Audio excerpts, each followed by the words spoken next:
Finnegans Wake, Book 1, Chapter 7, Section 174. By Joyce.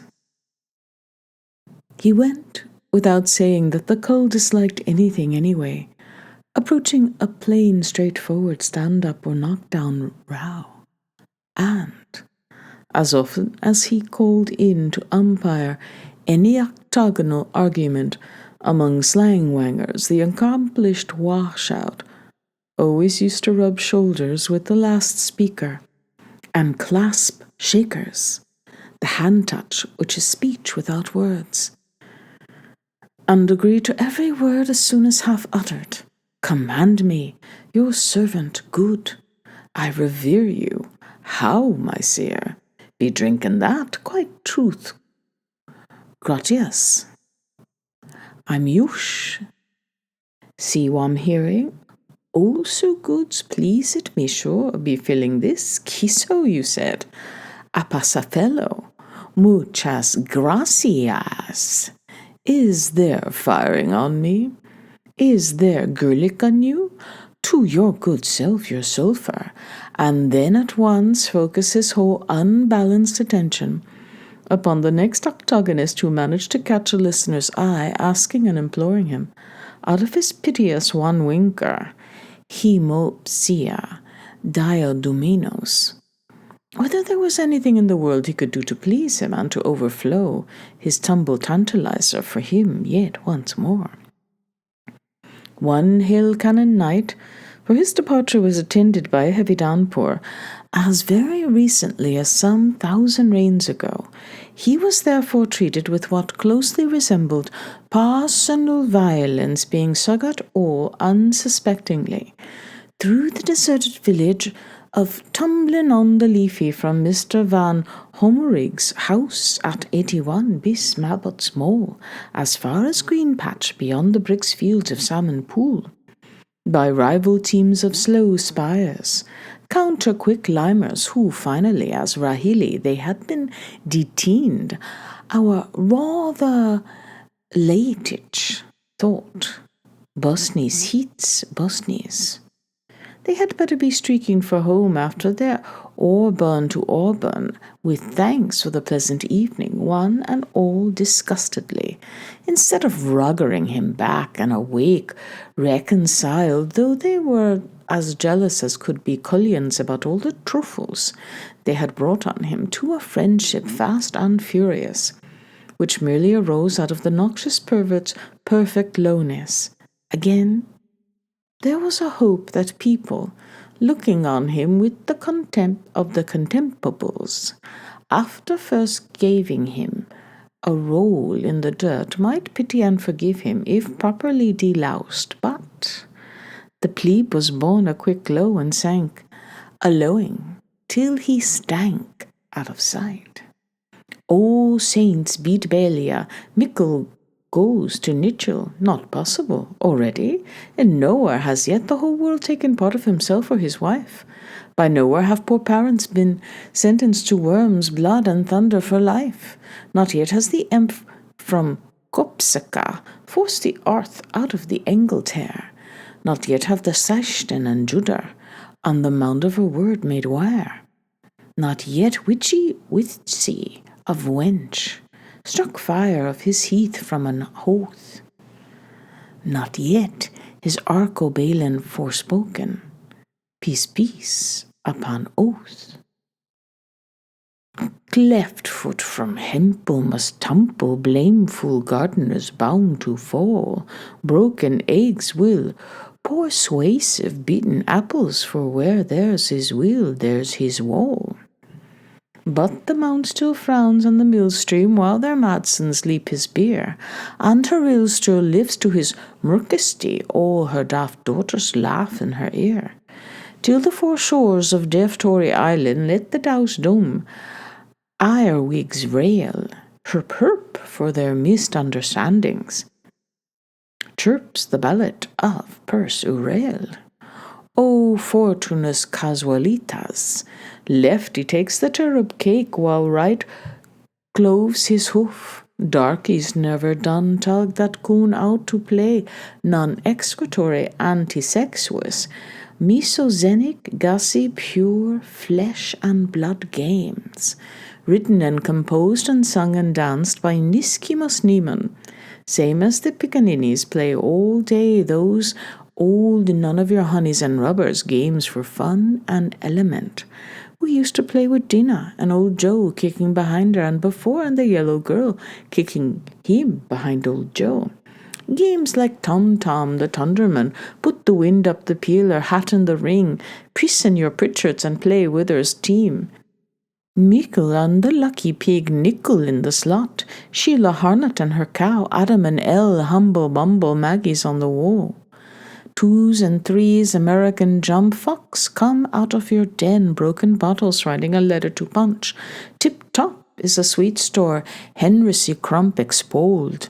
Postman's knock, are we fairly's represented? Solomon silent reading, apple tree, Bearstone, I know a washerwoman, hospitals. As I was walking there is a 1-1's house in dream colour. Battle of Waterloo, colours, eggs in the bush. Haberdasher Usher. Telling your dreams. What's the time? Nap. Ducking Mammy, last man standing, Hilly Baboon and the Forky, Teagues. Thick leaves and futiliers. Hand married but once in my life, and I'll never commit such a sin again. Zip Cooney candy, turkey in the straw. This is the way we sow the seed of a long and lusty morning. Hops of fins at Milliken's make. I see the toothbrush with Pat Farrell. Here's the fat to graze the priest's boots when his steam was like a Rembrandt round McGarvey. Now, it is notoriously known how, on that surprisingly bludgeony Unity Sunday, when the Grand Dermagal all-star bout was harrowly the rage between our Wilmingtons extraordinary and our petty thicks, the Marshalese, and Irish eyes of welcome were smiling daggers down their backs, when the Roth Weiss and Blouse met the Noir, blank and rogues, and the grim white and cold bet the black fighting tans, categorically unimperatived by the maxims of rank funk getting the better of him. The Scot, in a bad fit of pyjamas, fled like a leveret for his bare lives to Tavoland, Ahonahaza, pursued by the scented curses of all the village belles, and without having struck one blow. Pig stole on him, was last he lagging it, because dust he shook. Cusky corked himself up tight in his ink battle house, badly the worse for boosgas, there to stay in a far for the life. Whereas there was not a moment to be lost after he had boxed around with his forte piano, till he was whole Bach, bump him and bump him blues. He collapsed carefully under a bed tick from Schweitzer's, his face enveloped into a dead warrior's telemaque, with a lullabow's somnobomnet, and the water wattle at his feet to stroke his energy of waiting, moanly feebly in a Monk Marian monotheme, but tarned long and then a nation louder, while engaged in a swallowing from a large ampular that his poetry purgatory was more than a nigger bloke could bear, hemi-paralyzed by the tongue warfare and all the schmozzle. Daily maily full up lace, holy maily mother up joss. His cheeks and trousers changing colour every time a gat croaked. How is that for low, laities and gentlemans? Why, dog of the Crostigans, whole continents rang with this Karakoran lowness. Sheols of Hurricane Shems upon divans, revolted Stella's vespertine, Vez among them. At a bare mention of the scaly ribald exclaim, Poisse! But would anyone short of a madhouse believe it? Neither of those clean little cherubim Nero, no Bookison Nestor himself, ever nursed such a spoiled opinion of his monstrous marvelosity, as did this mental and moral defective. Here perhaps at the renaissance of his lowness, who was known to grunt rather than gunnered upon one occasion while drinking heavily of spirits to that interlocutor alateri and private privy secretary he used to pal around with, and in the cave house one Davy Brown Nowlin, his heavy-laid twin. This ham-bone dog poet pseudoed himself under the hang-name he gave himself of Bethgelart. In the porchway of a gypsy's bar, Shem always blaspheming so holy writ-billy, he would try old belly and pay this one man Jack congruent of his 4 soups every lass of next mouth. Bully, so sure as there's a tail on a comet, as a taste for Storic's 40 tooth that is to stay to listen out, only 20 minis more. Bully his ballad, imaginaire which was to be dubbed Wine, Woman, and Water Clocks, or How a Guy Thinks and Fucks When He Is Going Batty by Meister. Chimes de la Plume, some most dreadful stuff in a murderous mirror hand, that he was a rumph, pardon me, aware of no other shag's pick other Shakespeare either prezactly unlike his polar, and this is his or processly, the same as whoops parn, as what he fancied or guessed the same as was himself, and that great scoot duckings and thuggery, though he was foxed to fox like a bunny boy Roger, with all the tea-shop lions of Lum Drum heaven hosed up against him, being a lapsis lingua with a rovy dub, shorter temper, bad cad, dad, fad, sad, mad, nad, van hatty bear, the consequentials of casuality, pre-pestered cruise-words in postposition, scroof, scruffer, scroofer, mura moused, and all that sort of thing. If Reem stood to reason and his lanka live line lasted, he would wipe alley English spooker multiphoniastically, spooking off the face of the earth.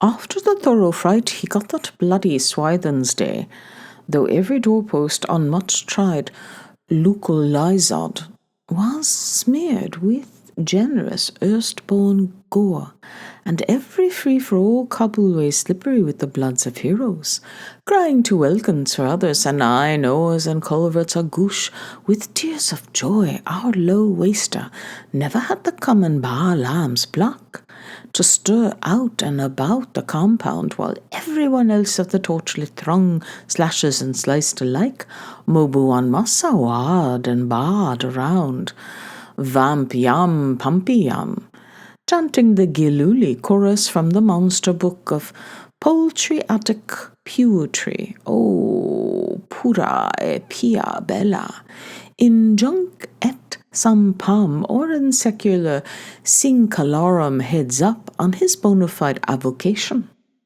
The little folk creeping on all fours to their natural school treat, but childishly gleeful when a strain whizzer sang out intermediately, and happy belongers to the fairer sex, on their usual quest for higher things, but vying with Lady Smythe to avenge MacJobber, who went stone-stepping with their bickerstaffs on educated feet, plickety-plunk, across the 7-span Ponte dei Colori, set up over the slop of the war-to-war end by Monsieur's a charitable government for the only once. Dia dos finados he did take a Tom Pip Pipistrella, took a 3-draw 18 Hawks power. Dicky telescope luminous to larboard, only like the lamps in NASA Strass, out of his westernmost keyhole, spitting at the impenetrablum wetter, and it was porco ghastly that autumn, with an each-way hope in his shivering soul as he prayed to the cloud incertitude of finding out for himself an account of all the cools in Krukaparka, or owing to all the Kodsiogs in Kalatavala, whether true conciliation was forging ahead or falling back after the Celestius intemperance and for Duvusash, why with his see me see and his Mycia Corves and his Froko Fosca Fuskar, Leon loves in meing seeing. He got the charm of his optical life when he found himself hic suk lenonis at point-blank range, blinking down the barrel of an irregular revolver of the bulldog with a purpose pattern handled by an unknown quarreller who, supposedly, had been told off to shade and shoot shy Shem, should the shit show his shiny shout out a while to look facts in their face before being hosed and creased on Rip and Jackham by 6 or a dozen of the gay boys. What parasaum plaum in the names of Deucalion and Pyrrha, and the incensed privy and the licensed pantry, gods and stater and victor and Kut and Rune and the whole mesa redonda of Loren Cao Otulas in Kovo Kaun. Was this disinterestingly low human type, this columnous column of cloxity, the Bengalese beacon of biloxity, this animite aper of atrocity? Really at it, it will be precise to qualify, for he seems in a bad case.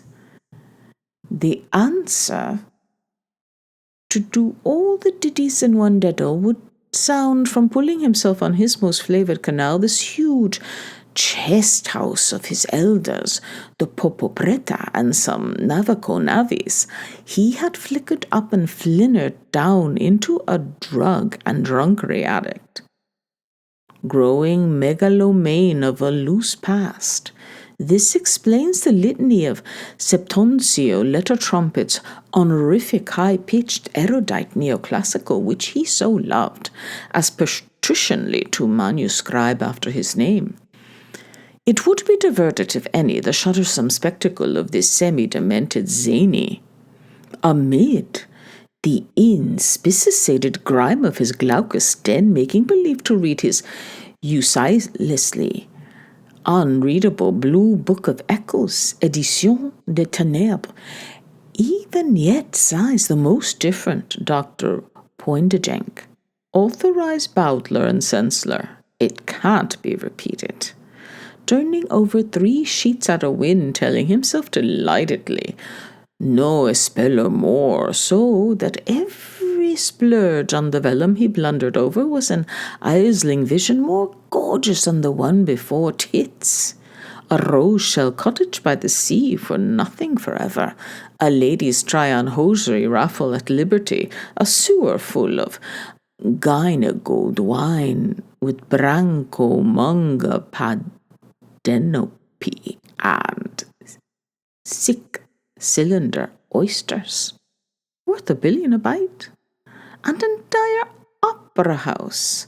There was to be stamping room only in the prompter's box, and ever the more his QQ kept swelling of enthusiastic noble women, flinging every Corone crimson stitch they had off at his proboscenium, one after the others, inamogoted into an age used to losing themselves in their gaiety pantomime.